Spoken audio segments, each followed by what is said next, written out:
Rolls Royce, एक ऐसा नाम जिसको सुनने के बाद दिमाग में सिर्फ एक ही चीज़ आती है, luxury. Rolls Royce luxury, comfort और एक्सीलेंस का एक कंप्लीट डेफिनेशन है। और ये सिर्फ एक कार ब्रांड नहीं, बल्कि सक्सेस और अचीवमेंट का एक तगड़ा सिंबल है। तो आइए आज की इस वीडियो में जानते हैं कि 1906 में शुरू हुई ये कंपनी आगे इतनी फेमस कैसे हुई और कैसे आज रोल्स रॉयस $20 बिलियन की कंपनी बन चुकी है।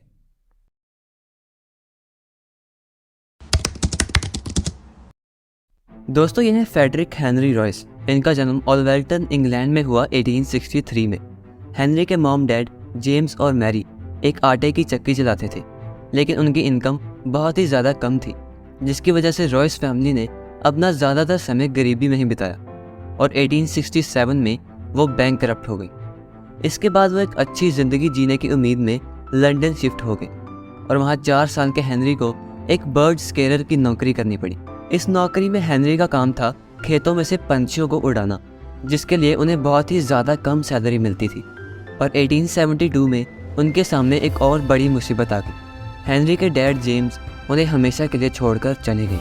अब 9 साल के हेनरी ने अपनी फैमिली को सपोर्ट करने के लिए न्यूज़पेपर बेचने शुरू कर दिए और साथ साथ अलजेब्रा और इलेक्ट्रिकल इंजीनियरिंग की पढ़ाई की।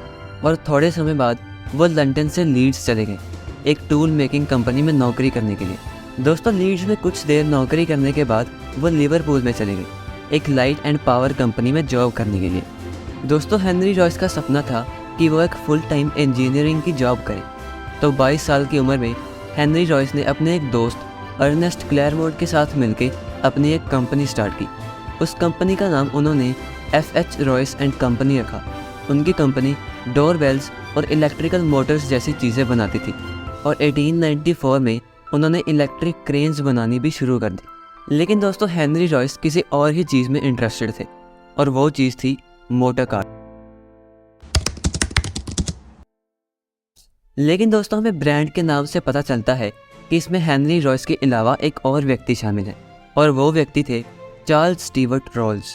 चार्ल्स का जन्म 1877 में लंदन में हुआ। चार्ल्स को भी हेनरी की तरह मोटर कार्स में बहुत ज़्यादा दिलचस्पी थी। चार्ल्स रोल्स ने ट्रिनिटी कॉलेज में मैकेनिकल इंजीनियरिंग की स्टडी की इंग्लैंड में और ग्रेजुएशन के बाद 18 साल की उम्र में उन्होंने अपनी पहली कार खरीदी और उस समय एक कार रखना बहुत बड़ी बात थी। इसके बाद 1903 में चार्ल्स ने अपने डैड के पैसों की मदद लेकर ब्रिटेन में सबसे पहली कार डीलरशिप खोल दी। उन्होंने अपनी कंपनी का नाम रखा CS रोल्स एंड को और उन्होंने दूसरे देशों से कार इंपोर्ट करके इंग्लैंड में बेचनी शुरू की। और चार्ल्स का ये बिज़नेस बहुत ही ज़्यादा प्रॉफिट में चल रहा था। मोटर कार्स के अलावा चार्ल्स को एयरप्लेन्स का भी काफ़ी शौक था और वो ज़्यादातर एयरप्लेन्स में राइड लेने के लिए जाते रहते थे। दोस्तों, अब वापस आते हैं हेनरी रॉयस पर। अपनी FH रॉयस एंड कंपनी चलाने के साथ साथ हेनरी ने अपनी एक खुद की मोटर कार बनाने का डिसीजन लिया। 1903 में हेनरी ने अपना सबसे पहला पेट्रोल इंजन बनाया और अगले साल उन्होंने पहली बार अपनी खुद की बनाई हुई 10 हॉर्स पावर वाली कार अपने शहर में चलाई। हेनरी ने अपनी इस पहली कार का नाम रॉयस रखा था और उनकी ये पहली कार काफ़ी ज़्यादा सक्सेसफुल हुई और उन्होंने ऐसी 2 और कार्स बनाई, जिसमें से एक कार उन्होंने अपने बिजनेस पार्टनर अर्नेस्ट क्लेयरमोंट को दी और एक कार उन्होंने अपनी कंपनी के शेयर होल्डर हेनरी एडमंड्स को दी। और वो हेनरी एडमंड्स ही थे जिन्होंने रोल्स और रॉयस के बीच एक मीटिंग फिक्स करवाई थी। दोस्तों, हेनरी एडमंड्स रॉयस की कंपनी के एक शेयर होल्डर थे और चार्ल्स रॉयस के अच्छे दोस्त थे। हेनरी एडमंड्स ने अपनी रॉयस कार चार्ल्स को दिखाई, लेकिन चार्ल्स रोल्स उस समय काफ़ी परेशान थे क्योंकि वो अपनी कार डीलरशिप के लिए बाहर से गाड़ियाँ इंपोर्ट करवा रहे थे, जो कि काफ़ी लंबा और महंगा तरीका था और वो सिर्फ 4 सिलेंडर गाड़ियाँ ही बेचते थे। तो जब उन्होंने हेनरी रॉयस की 2 सिलेंडर वाली कार देखी तो वो उस कार से काफ़ी ज़्यादा इम्प्रेस हुए और उन्होंने हेनरी रॉयस के साथ पार्टनरशिप कर ली। हालांकि रोल्स और रॉयस के बीच बहुत ज़्यादा एज गैप था और चार्ल्स रोल्स हेनरी रॉयस से काफ़ी ज़्यादा पढ़े लिखे थे, लेकिन चार्ल्स रोल्स ने एज और एजुकेशन को इग्नोर करके हेनरी रॉयस के टैलेंट की कदर की। और आखिर वो साल आ ही गया 1906, जब रोल्स रॉयस कंपनी की शुरुआत हुई।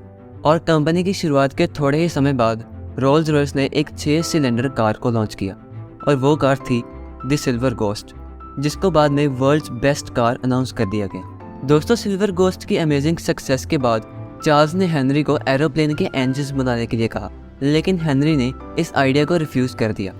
लेकिन चार्ल्स को एयरप्लेन्स में इतना इंटरेस्ट था कि उन्होंने अपने लिए एक राइट ब्रदर्स का बनाया हुआ राइट फ्लायर प्लेन खरीद लिया, जिसके साथ चार्ल्स ने 200 से ज़्यादा फ़्लाइट्स की। लेकिन एक फ़्लाइट के दौरान उनका प्लेन क्रैश हो गया और वो 32 साल की उम्र में इस दुनिया को छोड़कर चले गए। तब रोल्स रॉयस की पूरी जिम्मेदारी हेनरी रॉयस के ऊपर थी। दोस्तों, हेनरी रॉयस ने अपनी कार्स में अच्छे से अच्छा मटेरियल यूज़ किया और बेहतरीन इंजीनियरिंग का इस्तेमाल करके रोल्स रॉयस की रेपुटेशन को और भी ज़्यादा बढ़ा दिया। और वर्ल्ड वार 1 के दौरान उन्होंने वो चीज़ बनानी शुरू की जो चार्ल्स चाहते थे, एरोप्लेन के इंजन्स। और उनको एरो इंजन्स की फील्ड में काफ़ी ज़्यादा सक्सेस मिली।